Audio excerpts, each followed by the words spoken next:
সংগ্রামী বন্ধুগণ, মুসলমানদের ইতিহাস, শাহাদাতের ইতিহাস, আমরা সেই ইতিহাসের উত্তরসূরি হিসেবে আজকে মাঠে নেমেছি। প্রয়োজনে রোড মার্চ করে আমরা ফিলিস্তিন যাব ইনশাআল্লাহ। এদেশের মধ্যে নয়, সারা বিশ্বের মধ্যে আজকে সেই ইসরায়েলি পণ্য প্রতিটি রন্ধ্রে রন্ধ্রে আমরা তাদের অর্থনীতিকে ধ্বংস করতে চাই, আমরা তাদের এই শক্তিকে মাটিতে লুটিয়ে দিতে চাই। যদি কুমিল্লা শহরের কোন দোকানের মধ্যে ইসরায়েলি পণ্য পাই, আমরা সরাসরি সেখানে আঘাত করব, আঘাত করে আমরা আমাদের প্রতিশোধ নেব ইনশাআল্লাহ।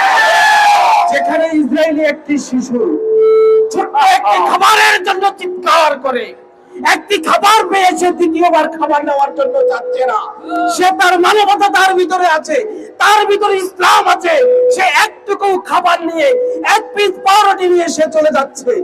সেখানে যে পাচ্ছে না সে ঘাস খাচ্ছে।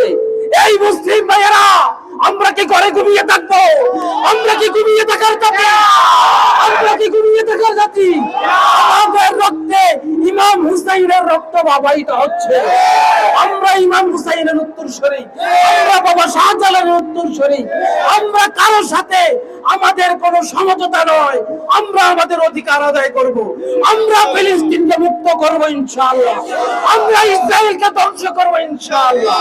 তাই আসুন, আমরা যে অবস্থান নিয়েছি সেই অবস্থানে আমরা আমাদের অধিকার আদায় করব। আজকে জাতিসংঘের কথা বলতে হয়, যেখানে ইউএনের গাড়ি থাকে, ইউনাইটেড নেশনের গাড়ি থাকে, যেখানে রেড ক্রিসেন্টের গাড়ি থাকে, তারা বলে সেই গাড়ির ভিতরে নাকি হামাস হয়েছে, তারা সেটা থেকে সেখানে আক্রমণ করে। সেই জাতিসংঘকে আমরা ধিক্কার জানাই। তুমি জাতিসংঘ নয়, তুমি সারা বিশ্বের মানুষদেরকে, সারা বিশ্বের সকল দেশকে একত্রিত করে সেখানে সাধারণ পরিষদে তোমার কোন কর্মসূচি নেওয়ার তোমার কোনো ক্ষমতা নেই, কোনো সিদ্ধান্ত নেওয়ার ক্ষমতা নেই। সেই জাতিসংঘের বিরুদ্ধে আমাদের আন্দোলন। মুসলমানরা আর ঘরে বসে থাকবে না। আগামী দিনে যখনই যে কর্মসূচি আসবে ফিলিস্তিনকে মুক্ত করার জন্য, আমরা মাঠে নামবো ইনশাআল্লাহ। সবাইকে ধন্যবাদ। আগামী যে কর্মসূচি আসবে সেই কর্মসূচিতে সকলের উপস্থিতি কামনা করে আমি এখানে বিদায় নিচ্ছি। আসসালামু আলাইকুম ওয়া রাহমাতুল্লাহ।